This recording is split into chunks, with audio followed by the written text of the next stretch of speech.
Assalamualaikum warahmatullahi wabarakatuh. Kembali bersama saya Tra dalam Basyiroh, Bincang Asik Siroh, Bincang Siroh ala isi dengan asyik dan santai.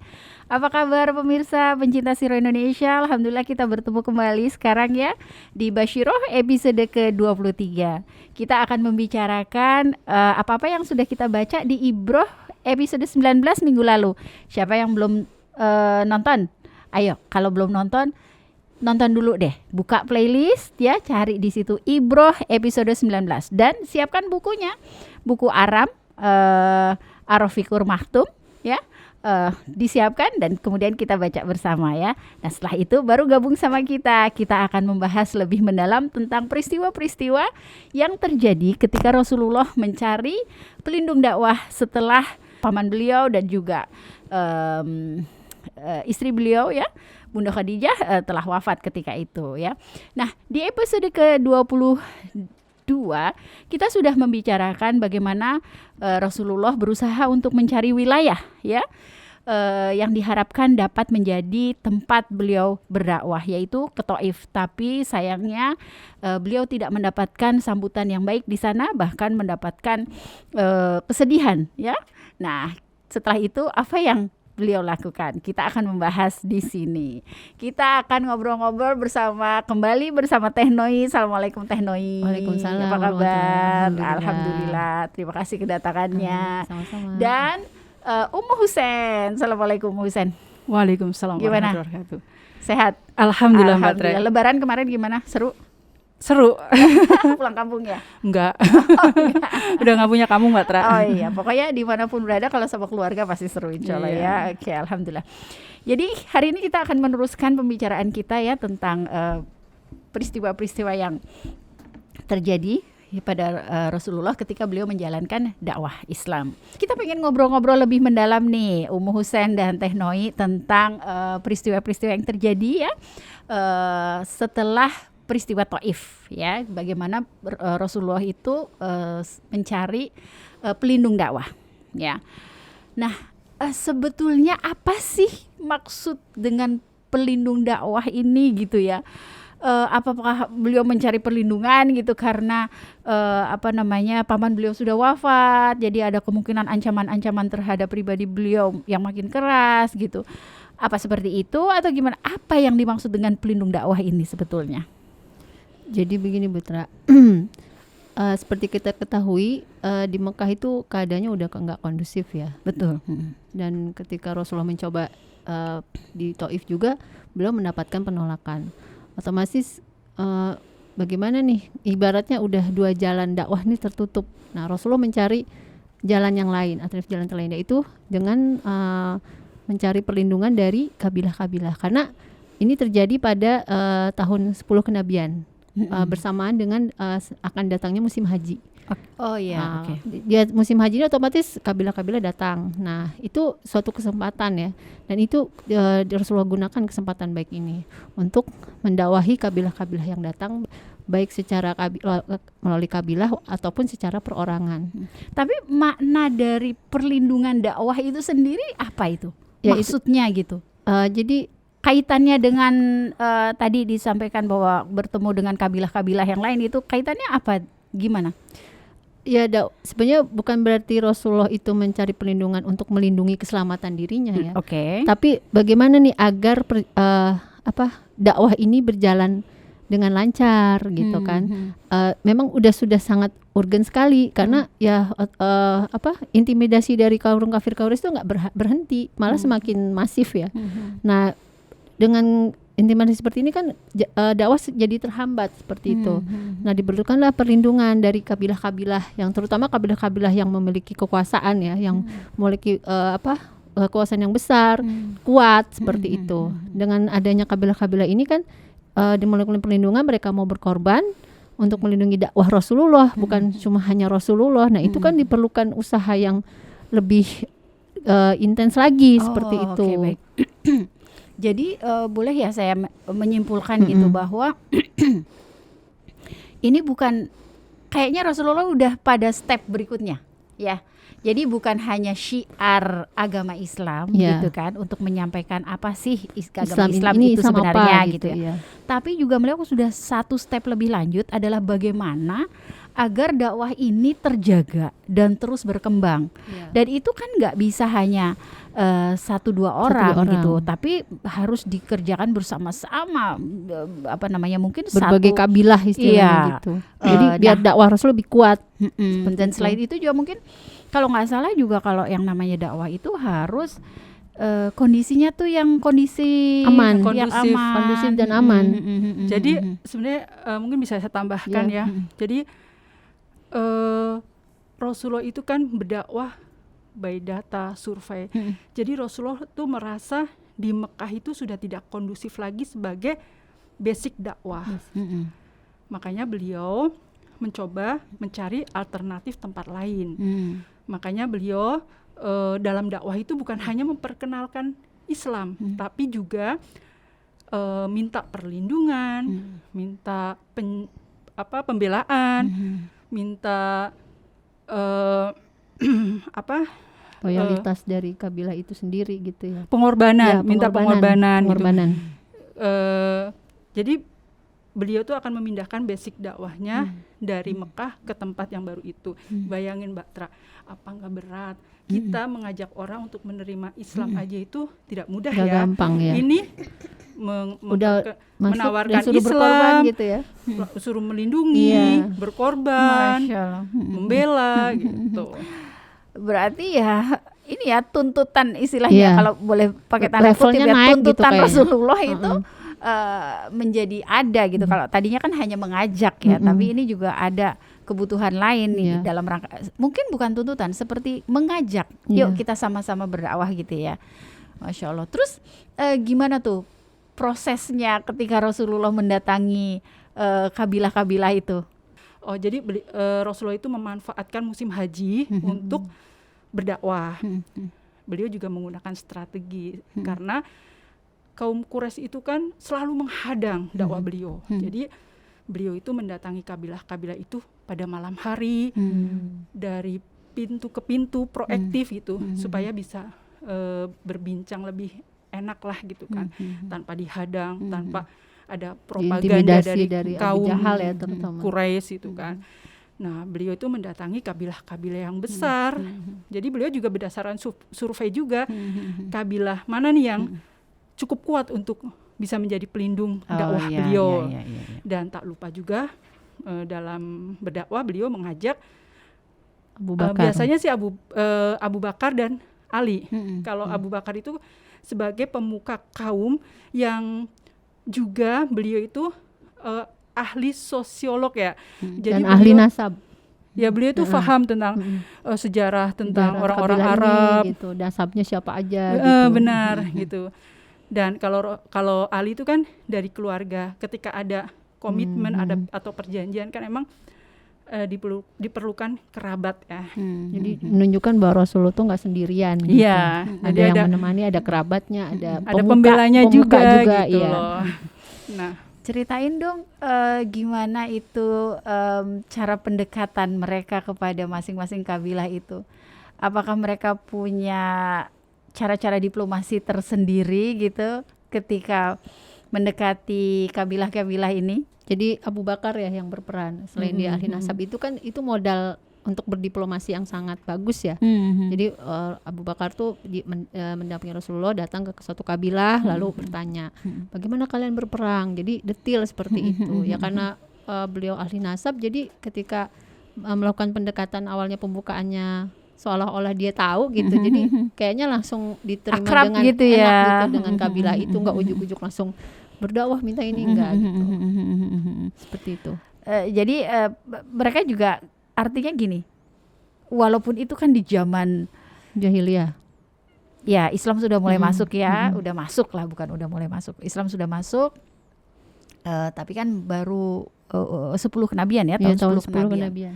Itu artinya kan gini, kalau zaman sekarang kan kita ada kuliahnya ya, kuliah diplomasi gitu kan ada gitu kan.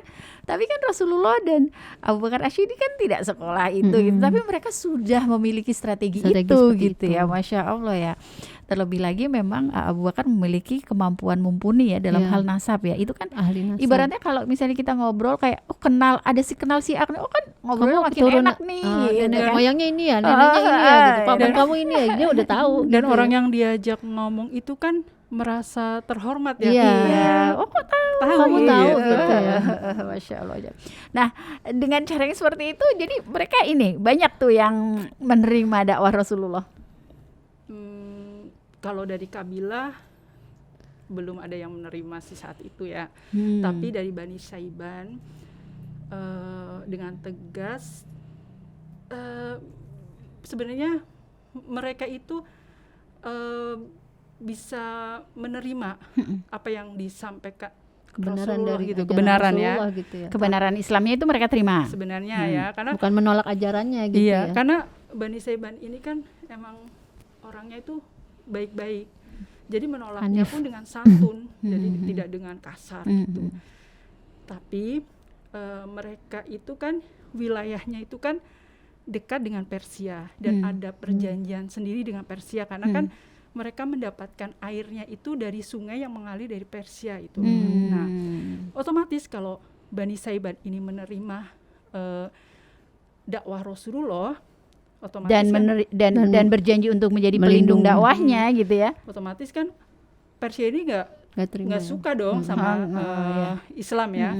Otomatis Bani Saiban ini akan berhadapan dengan sama Persia dan yang saat mereka itu lagi adik kuasanya gitu ya. nah mereka itu belum sanggup, makanya belum siap lah ya. makanya mereka menolak. Oh oke, tapi bukan menolak syariatnya, bukan menolak risalah Islamnya, tapi menolak untuk menjadi pelindung dakwahnya. Iya. Tapi pada akhirnya apa ditunda atau gimana itu Di masa mereka? yang akan datang ya. Nanti di masa Saat Umar ya, Umar, iya. mereka itu menerima Islam dan menjadi pelindung yang dakwah, paling loyal. menjadi pembela. Paling Ya artinya militan lah istilahnya. artinya ketika Rasulullah menawarkan pada saat itu mereka belum Belum- siap, belum mereka siap. menunda lah gitu ya, Karena mereka masih mungkin belum nanti berani ya. gitu ya ketika mereka sudah kuat gitu ya. Dan emang pada akhirnya nanti emang dibuktikan bahwa apa yang mereka Ucapkan di hadapan itu Rasulullah. benar. Masya Allah.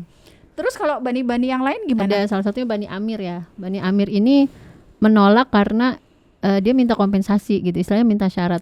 Kalau misalnya kami mendukung Rasul dan menjadi pelindung dan menerima dakwah Rasulullah, apa yang kami dapat gitu. Oh. Jadi nggak tulus ya, maksudnya saya dapat apa sih gitu. Nggak ada yang gratis istilahnya gitu kan.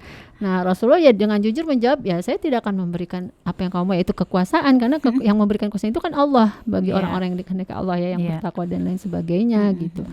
Dan mereka juga berpikir, wah ini nggak bisa nih, kita emang nggak maksudnya nggak mau dengan mereka ikhlas pengen pengen kekuasaan gitu kan. gitu. Kalau nggak dapat Nggak ya dapet berarti ya mereka udah, nggak mau saya gitu. nggak mau Nggak gitu. ada keuntungan buat Iya. saya gitu ya. Itu Yang- pemikiran jahiliyah. Jadi Iya. mereka berkorban kayak gitu tuh investasi untuk Iya. kekuasaan. Padahal kalau Duniawi Islam kan lah ya. menawarkannya kan surga ya. Iya. betul. Dan Masya kabilah-kabilah yang lain juga nggak berani karena dia mikir resikonya terlalu tinggi buat mereka. Oh. Otomatis kan kalau misalnya nerima Rasulullah, melindungi apalagi sampai berkorban gitu, mereka akan berhadapan dengan kaum kafir Quraisy di Mekah. Sedangkan Iya, Mekah iya, saat itu masih berkuasa, maksudnya masih jadi pusat perekonomian kuat ya. gitu. Dan mereka Pusat pikir spiritual ya. jadi mereka juga pikir wah ini Ka'bah. resikonya terlalu tinggi, mereka nggak siap gitu. Walaupun kalau secara syariat Islamnya mereka Mengakui bahwa ini suatu kebenaran gitu. Nilai-nilainya kan memang ya bisa diterima ya Jadi- gitu.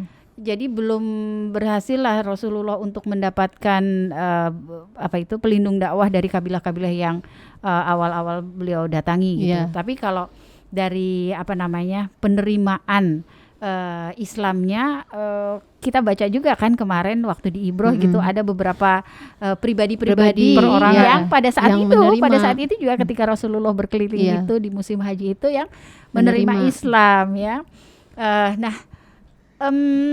Terus gimana? Apakah kemudian beliau ya udah kalau gitu saya syiar pribadi-pribadi aja, atau akhirnya apa yang beliau lakukan? Tentu saja Rasulullah itu kan tidak putus asa ya. Walaupun ditolak tidak berhasil ya di kabilah-kabilah yang didakwahi, beliau tetap berjalan sampai beliau sampai di Aqobah di Mina, mendengar beberapa orang sedang bercakap-cakap, lalu beliau datangi orang tersebut. Beliau bertanya, dari mana kalian? Mereka menjawab, dari Khosroj, sekutu Yahudi. Tanya beliau lagi, mereka menjawab, benar, katanya. Bolehkah kita duduk-duduk untuk berbincang-bincang? Dan mereka menerima ajakan Rasulullah. Di situ Rasulullah menyampaikan identitas dirinya seorang nabi. Lalu di antara mereka berseru, inilah nabi yang ditunggu-tunggu oleh orang Yahudi itu saat ini. Sebelum mereka itu bergabung atau menerima beliau, kita tidak boleh keduluan. Kita menerima dakwah beliau duluan gitu kan. Akhirnya ya mereka menerima dakwah Rasulullah. Jadi dan Rasulullah sempat berdakwah dan menyampaikan ayat-ayat Al-Quran juga. Jadi ini jadi di sini kita bisa melihat kecerdasan Rasulullah ya, bahwa yang ditanyakan terlebih dahulu kan sekutu-sekutu Yahudi. Jadi ketika beliau menyampaikan identitas Rasulullah sebagai nabi, langsung nyambung benang merahnya gitu kan. Masya Allah, padahal kan bisa saja beliau itu bercerita tentang hal lainnya. Seperti kita tahu kan bahwa buyut Rasulullah itu kan ibunya dari Madinah kan. Nah setelah duduk-duduk itu Mbak Noi, Rasulullah menyampaikan hakikat Islam dan membacakan ayat-ayat Al-Quran. Disitulah salah seorang dari pemuda Yasrib ya berseru, inilah formula yang selama ini kita cari untuk menyelesaikan masalah kaumnya di Yasrib. Gitu. Jadi Masya Allah ya, Rasulullah langsung menggunakan kata-kata yang kata kunci ya, Yahudi gitu, karena Rasulullah tahu mungkin ya bahwa Yahudi itu kan mengenal betul Nabi ya. Kita tahu kan bahwa Yahudi itu tahu persis ciri-ciri Nabi itu seperti apa, sebagaimana mereka tahu bagaimana anak mereka gitu kan. Nah karena itu mungkin Rasulullah mengucapkan kata-kata sekutu Yahudi, ada kemungkinan mereka mengenal beliau juga gitu karena berteman dengan Yahudi gitu kan. Tapi apa seperti itu maksudnya? Emang Yahudi Yasrib ya, Yahudi Yasrib tuh teriak-teriak apa gimana gitu untuk menyampaikan kepada pemuda-pemuda Khosroj ini gitu mengenai akan datang nabi gitu, apa seperti itu atau gimana? Dan kemudian kok sebetulnya apa sih tadi kan disampaikan tuh inilah formula yang tepat buat permasalahan kita. Ada masalah apa sebenarnya di Yasrib gitu loh. Jadi setelah pemuda itu bilang ini nabi terakhir, nah pemuda salah seorang dari mereka itu bilang gitu, ini ini adalah formula buat solusi mereka, dan mereka bilang akan menghentikan peperangan gitu, dan akan mendakwahkan apa yang Rasulullah sampaikan gitu kan. Dan kalau semoga mereka bertemu denganmu, dengan Rasul ini, dengan Nabi terakhir ini, dan jika Rasul Nabi ini bisa menyatukan mereka, maka kau akan menjadi orang yang tidak ada yang lebih kuat dari dirimu gitu. Tidak ada yang lebih kuat dari Nabi. Gitu. Ketika mereka jadi mereka sudah menganggap Islam itu adalah solusi yang baik gitu, solusi yang paling tepat lah untuk permasalahan mereka. Oke.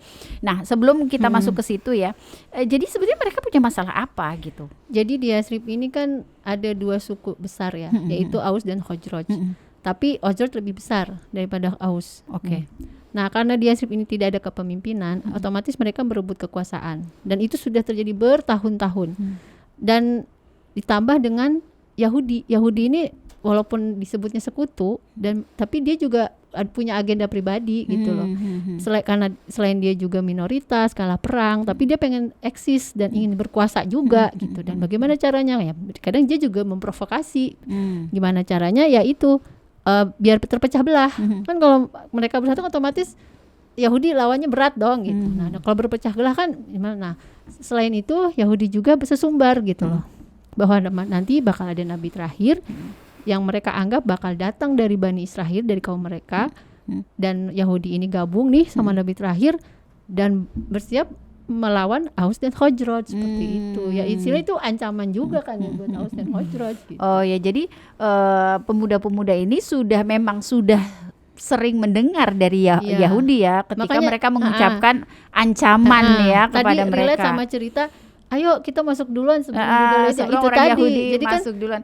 Karena kalau otomatis Yahudi yang jadi ketemu Rasulullah nabinya kemudian udah di menerima, pihak kita kemudian mereka gitu. Yahudi udah nggak bisa. Tapi ini. juga Yahudi kan kaum yang rasis. Begitu Iya. tahu Rasulullah itu dari Arab juga Kemungkinan mereka besar nggak mengingkari Iya, gitu. mengingkari. Nah, terus jadi Khazraj dan Aus itu sering berperang. Berkonflik, berperang, perang saudara lah istilahnya.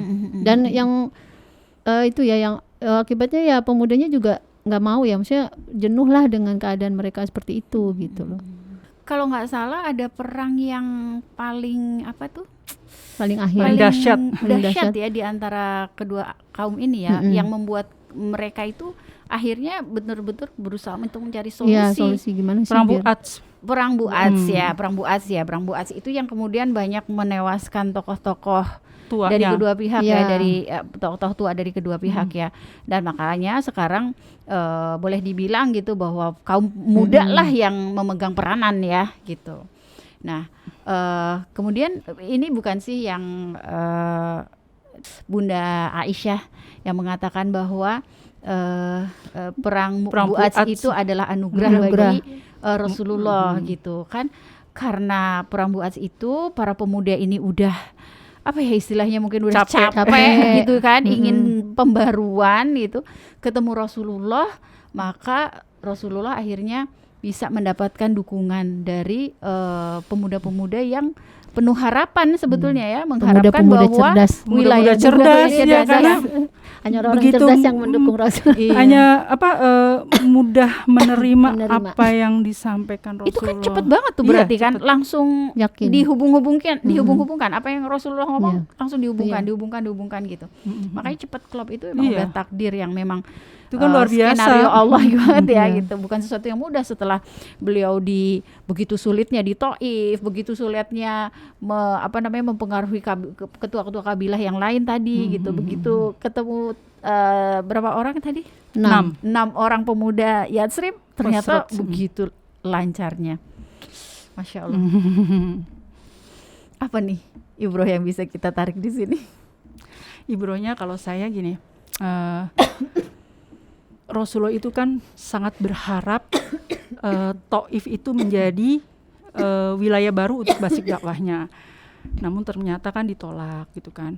Dan sebenarnya Madinah itu walaupun memang kota penting yang ada di Hijaz, tapi kan tidak terfikir oleh Rasulullah, karena pada saat itu memang Yatsrib juga kan perang saudara. Bagaimana bisa memberikan perlindungan, pembelaan, pengorbanan, sementara mereka sendiri punya masalah gitu kan dengan kaumnya gitu kan. Nah, namun di sini jadi pelajaran yang bisa saya ambil, ketika harapan besar kita itu tidak tercapai, kita juga jangan lantas menyepelekan gitu loh. Kan Rasulullah kan nggak menyepelekan Madinah kan, tetap apa istilahnya digarap lah gitu kan. Walaupun ya. lagi konflik ya, negara konflik istilahnya Yatsrib itu ya, lagi Walaupun- perang luluh lantak. Dan yang beliau temui adalah pemuda-pemuda, bukan tokoh-tokoh utamanya gitu kan. Tokoh pemuda juga sebenarnya. Tokoh tapi pemuda kan, bukan tokoh yang tua ya. Tapi cuman sebenarnya tadinya nggak masuk hitungan, tapi ya tetap beliau ambil gitu kan. Dan ternyata luar biasa ya, Iya, Madinah akhirnya Masya bisa menjadi Pusat pusat peradaban gitu kan. Dari hanya obrolan sampai Iya. akhirnya terjadi pergerakan gitu kan. Ini luar biasa. Sampai disebutkan tuh tidak ada satupun rumah di Madinah yang tidak menyebut Rasulullah di dalamnya. Iya, begitu yang tadi yang disampaikan sama Mbak Noi kan, Iya. jika Rasulullah itu bisa menyatukan kaum Aus dan Khazraj. yang ada di Yatsrib Yatsrib, itu, maka tidak ada lagi orang yang lebih kuat lebih darinya. kuat dari beliau kan, dari Rasulullah kan. Dan pemuda-pemuda ini nggak disuruh dengan inisiatif sendiri menawarkan apa yang disampaikan Rasulullah pada kaumnya, sampai akhirnya kan tidak ada satu rumah pun yang tidak menyebut nama Rasulullah. Luar biasa kan? Masya Allah. Nah, Teh Noi ada nggak ada ibrohnya? banyak ya kalau ini ya, kalau menyangkut apa tentang Rasulullah itu ya. Salah satunya aku highlight itu bahwa Rasulullah itu seorang apa ya, pendakwah yang cerdas ya, dengan strateginya, rencananya, bagaimana percakapan beliau dengan 6 pemuda itu langsung istilah udah tahu thumbnailnya apa sih biar si pemuda ini tertarik gitu yang pertama. Kata kuncinya apa gitu. Itu berarti terus Rasulullah tuh kayak memberi contoh begini loh kalau berdakwah sama pemuda. Yang kedua, kenapa sih Rasulullah minta perlindungan gitu. Rasulullah tuh bukan nggak yakin sama Allah ya, bakal nggak dilindungi gitu. Tapi Rasul juga ngasih contoh begini ikhtiarnya manusia dalam berdakwah ketika bahkan beliau yang seorang Rasul pun berikhtiar. Iya, berikhtiar maksimal datang ke kabilah-kabilah seperti itu, dan Rasulullah tuh tetap semangat, optimis gitu seperti itu. Terus yang kedua, bagaimana cara berpikir pemuda. Ternyata peran pemuda dalam dakwah itu bisa sangat luar biasa, potensinya itu sangat besar. Ya kita lihat dari peristiwa perang saudara atau perang Bu'ats di Yasrib itu, kan otomatis ya banyak kaum tuanya yang meninggal. Jadi yang ada tuh pemudanya, dan pemudanya itu nggak dendam, nggak luka batin, dia langsung cari solusi. Bagaimana sih solusinya? Jadi ketika ketemu Rasulullah, dengar ajarannya langsung yakin, dan mereka jadi pendakwah yang luar biasa. Luar biasa ya Mbak Traya. Peradaban Islam di Madinah itu bibitnya hanya 6 pemuda Awalnya. Iya, bibitnya awalnya hanya 6 pemuda, dan Rasulullah itu nggak istilahnya ngoprak-ngoprak, mereka sendiri yang bergerak gitu ya untuk betul. Itu kan luar biasa sekali begitu iman sudah menancap ya, dan mereka memang pemuda-pemuda yang cerdas sih. Masya Allah. Itu, dan biasanya pemuda hebat itu kan di latar belakang dengan keadaan yang tidak ideal, yaitu perang saudara gitu dulu lantak. Dan biasanya orang-orang hebat itu lahir dari biasanya dari keadaan yang tidak ideal. Gitu, sedikit yang sedikit yang dari keadaan ideal dan ada, bisa jadi tapi berhasil ya. Individualnya sendiri memaksakan dia untuk hidup nggak nyaman di kenyamanan itu. Iya betul, Masya Allah. Seru ya, ternyata setiap fase kehidupan Rasulullah itu memang penuh dengan kisah yang penuh ibroh ya. Juga menarik untuk kita dengarkan, untuk kita analisa ya, untuk kita contoh paling utama ya.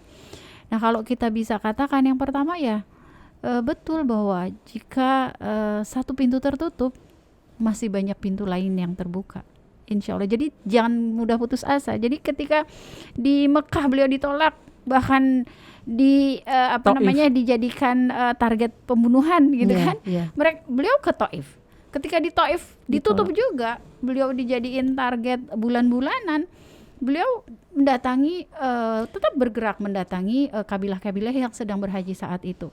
Ketika mereka juga dengan berbagai alasannya tidak bisa memberikan perlindungan dakwah beliau tetap berjalan mencari lagi. Bahkan beliau membuka juga dialog dengan orang-orang yang masih muda-muda gitu. Selama ini kadang-kadang kan anak-anak muda itu tidak dihargai ya, dianggap sebagai tidak memiliki kapasitas gitu, tapi tidak dengan Rasulullah gitu. Rasulullah tetap memperlakukan mereka sebagai orang yang pantas untuk dihargai, dan ternyata memang mereka merupakan bibit yang cikal bakal ya. Nah itu satu. Terus kedua ya, yang sebagai pemuda itu ya, sebagai pemuda ya memang selalu menjadi agen pembaharu, ya kan? Masya Allah, bahkan ketika kemerdekaan Republik Indonesia juga kan, anak-anak muda juga selalu yang berteriak duluan merdeka gitu ya. Masa muda itu memang masa yang sangat ini ya, karena masa muda itu kan diapit 2 kelemahan ya. Jadi benar-benar masa emas ya. Iya betul. betul. Jadi mungkin ini juga bisa menjadi bahan renungan ya buat kita ibu-ibu ya, yang memiliki anak-anak, masih anak-anak atau masih remaja ya, untuk bisa mengkondisikan atau mendidik mereka sehingga mereka menjadi orang-orang yang kritis dan selalu ingin maju, selalu untuk bisa bisa merasakan ketidakbenaran atau ketidakenakan, ketidaknyamanan gitu kan. Kadang-kadang orang kan gitu, kalau orang udah istilahnya tuh udah nyaman gitu ya, mereka nggak mau bergerak, merasa gitu. cukup. Jadi dalam ketidaknyamanan itu harus dicari ketidaknyamanan supaya dia bisa maju lebih tinggi lagi gitu ya. Seru ya, Masya Allah. Akhirnya Rasulullah, insya Allah ya, nanti kita bahas di episode berikutnya ya, tentang peristiwa-peristiwa yang insya Allah menjadi langkah-langkah di mana Islam mulai bangkit atau berdiri ya. Makasih banyak loh Om Husen, Teh Noi atas obrolan kita. Insya Allah nanti kita ngobrol lagi ya 2 pekan yang akan datang. Seneng kok saya nemenin Teh Noi dan jadi teman 2 ngobrol. pekan lagi ada peristiwa dahsyat yang terjadi dengan Rasulullah SAW. Sebenarnya acara kayak gini tuh buat orang yang malas baca tuh udah Seru tinggal ya. nonton aja sih gitu. Bisa sambil ini ya, kalau Iya. ibu-ibu rumah tangga Iya. bisa sambil masak, nyetrika. Mudah-mudahan apa yang kita obrolkan pada hari ini bisa menjadi ilmu ya, dan juga bisa menjadi bekal buat ibu-ibu sekalian mengenali Rasulullah SAW. Yuk kita terus belajar sirah agar kita mencintai Rasulullah SAW. Mohon pamit dari kita bertiga ya. Assalamualaikum warahmatullahi wabarakatuh. Waalaikumsalam warahmatullahi wabarakatuh.